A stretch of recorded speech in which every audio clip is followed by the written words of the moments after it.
Makabuklat na ing nomination para king pupol ning Banwa Awards 2026 ning Ciudad Angeles para king selebrasyon ning Arts Month ngening February.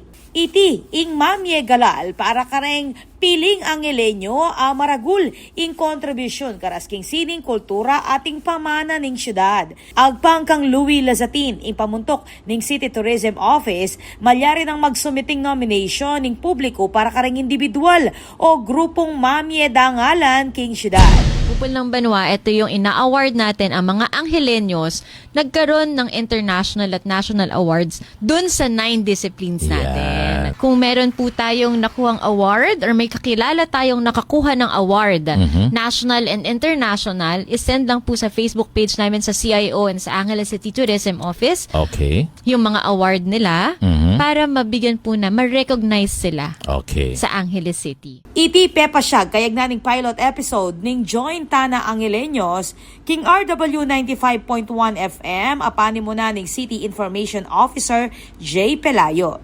Malyari nang magsumiting nomination king City Information Office o CIO o Angeles City Tourism Office o ACTO kapamilatan ning official nomination form. Ing deadline ning pa mag-submit kanyang January 23, 2026.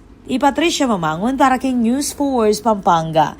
Balitang tutuking Balen, susuyo.